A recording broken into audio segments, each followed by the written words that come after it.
साथियों नमस्कार। साथियों, आज गुरुवार है। गुरुवार इन्हीं पूर्व निर्धारित कार्यक्रमों के अनुसार आज मेरा टर्न है बोलने का। लेकिन जब कोई महान हस्ती, महान विभूति, महान वक्ता हमारे सामने आ जाता है तो हमारा कर्तव्य है कि मुझे हट जाना चाहिए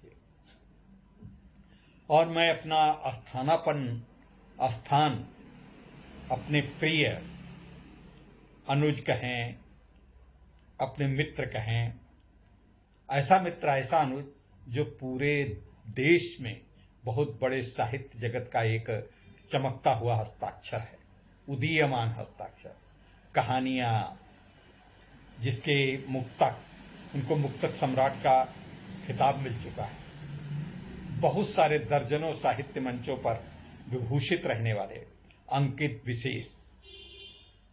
अंकित चहल विशेष, वो निश्चित रूप से विशेष हैं।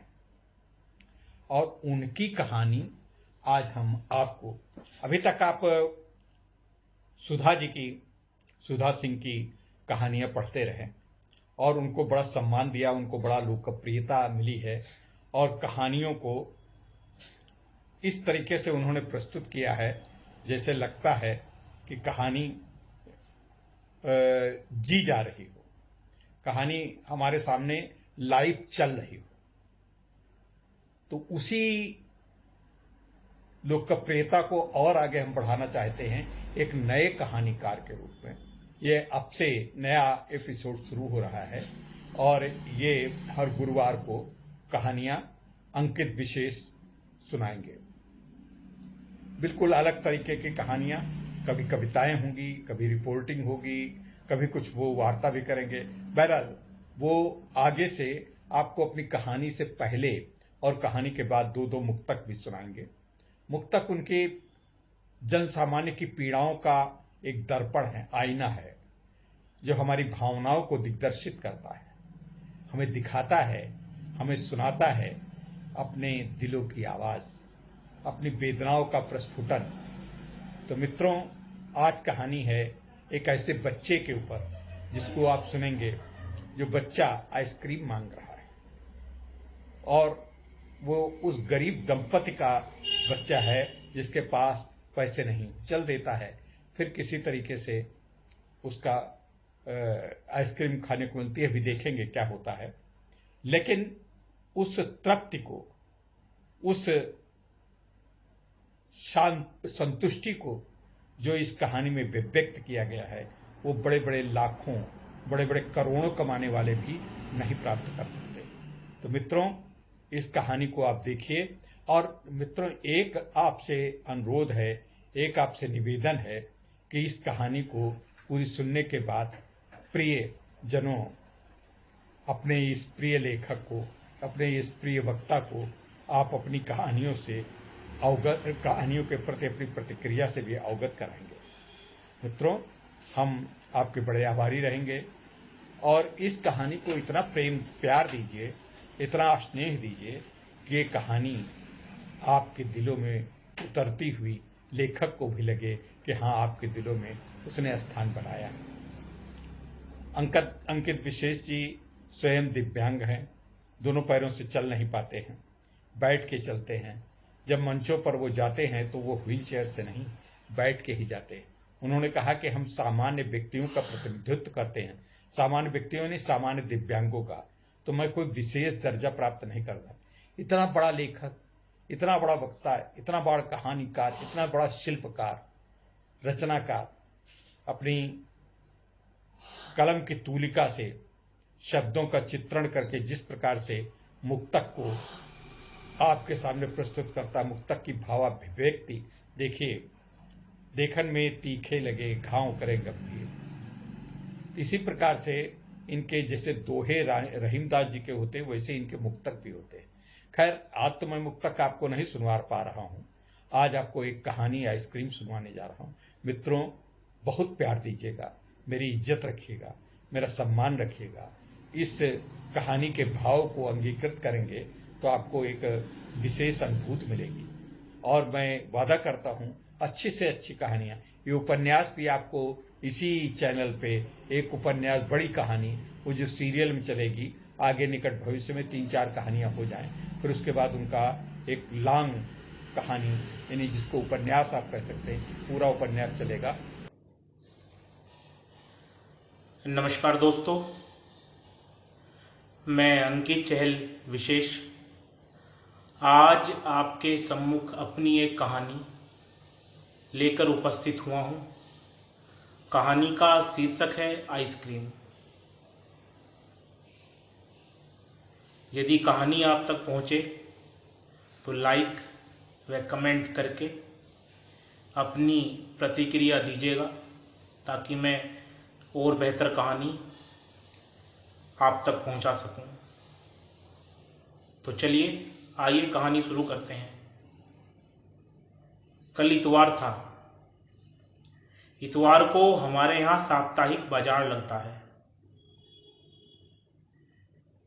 सब्जी, दालें आदि से लेकर लगभग सभी घरेलू सामान आसानी से इस बाजार में मिल जाता है।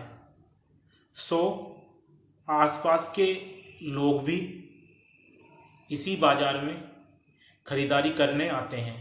मैं हर हफ्ते की भांति दालें, सब्जी इत्यादि कुछ घरेलू सामान लेकर घर वापस आ रहा था। तभी रास्ते में आइसक्रीम वाले को देखकर मेरे पैर रुक गए। दोस्तों, आइसक्रीम हमेशा से ही मेरी कमजोरी रही है और उस पर बीबी व बिटिया का भी आदेश था कि पापा आज शाम को खाने के बाद आइसक्रीम खानी है।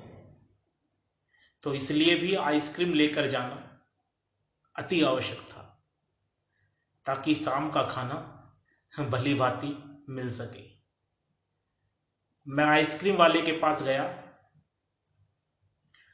मैंने उससे आइसक्रीम का रेट पूछा तो उसने प्राइस लिस्ट थमाते हुए कहा, देख लीजिए भैया। मैंने प्राइस लिस्ट पर सरसरी नजर दौड़ाई तो देखा 15 रुपए से लेकर 90 रुपए तक की आइसक्रीम उसके पास उपलब्ध है।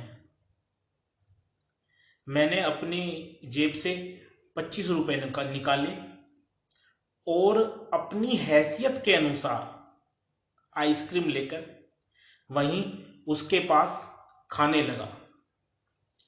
आइसक्रीम खाते खाते अचानक मैंने आइसक्रीम वाले से पूछा, क्यों भाई, क्या ये आइसक्रीम गाड़ी तुम्हारी ही है? तो आइसक्रीम वाले ने बड़े उत्साह से कहा, हाँ भाई साहब, यह मेरी ही गाड़ी है। कब तक दूसरों की मजदूरी करें? महंगाई का टाइम है साहब। 3 बच्चे भी हैं, मकान का किराया, बच्चों की पढ़ाई, बिजली का बिल, सभी कुछ भरना पड़ता है। और आज के वक्त में 200-250 रुपए से क्या होता है साहब। इसलिए कर्ज पानी लेकर अपनी ये आइसक्रीम गाड़ी मुझे बनानी पड़ी। मैंने भी उसकी हाँ में हाँ मिलाते हुए अपना दुखड़ा रोना शुरू किया। हाँ भाई, महंगाई का तो बहुत बुरा हाल है, क्या बताएं भैया। अपनी स्थिति किसी को बता नहीं सकते। ऐसा लग रहा है कि इस देश से मिडिल क्लास तो एकदम खत्म हो जाएगी। केवल बचेंगे अपर क्लास वाले या एकदम लो क्लास वाले। अभी हम दोनों अपना दुखड़ा रो ही रहे थे तो तभी एक आदमी, औरत और एक बच्चा, उम्र लगभग 6 वर्ष रही होगी, आइसक्रीम वाले के पास आकर रुकते हैं। देखने में एकदम ईंट भट्टा मजदूर लग रहे थे।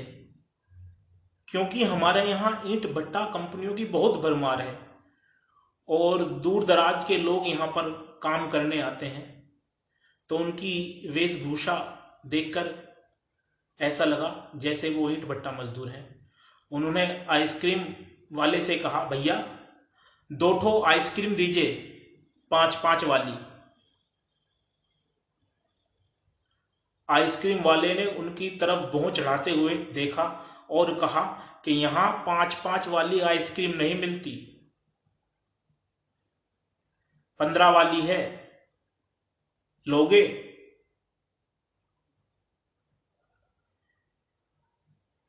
तभी आदमी ने औरत की तरफ देखा और कहा,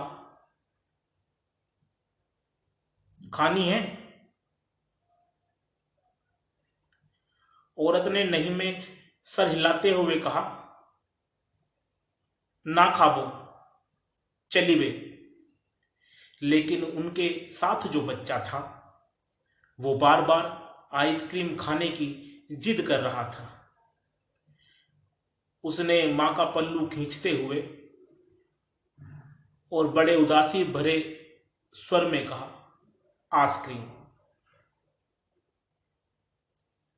औरत ने बच्चे को गोद में उठाया और तीनों वहां से चल दिए।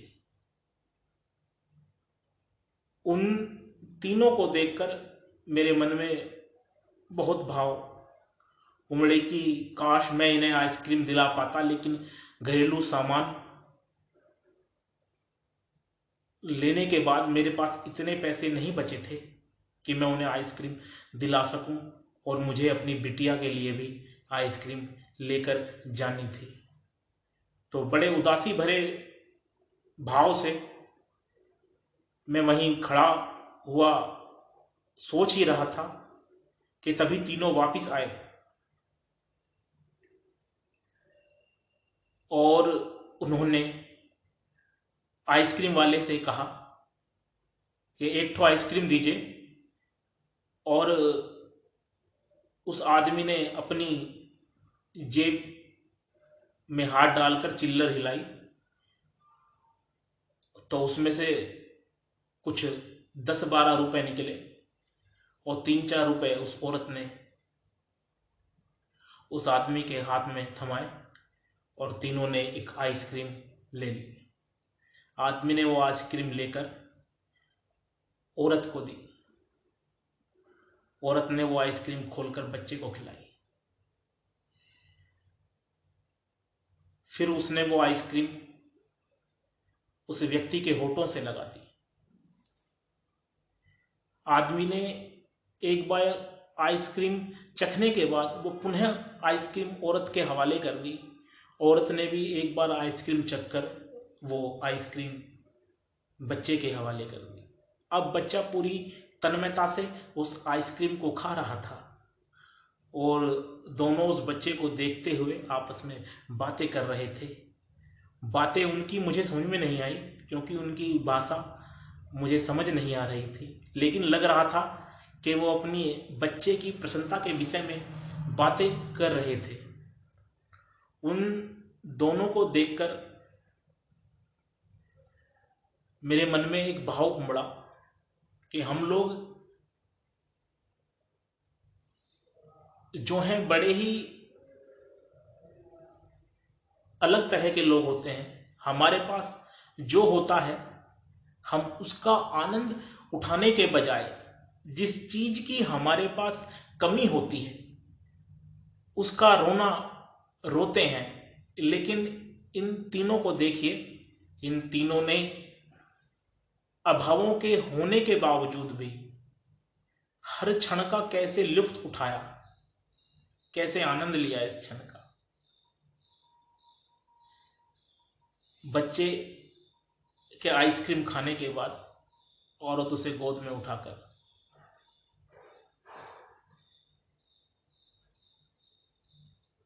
चलने लगी और उसके पीछे पीछे सामान उठाकर वह आदमी भी वहां से चला गया।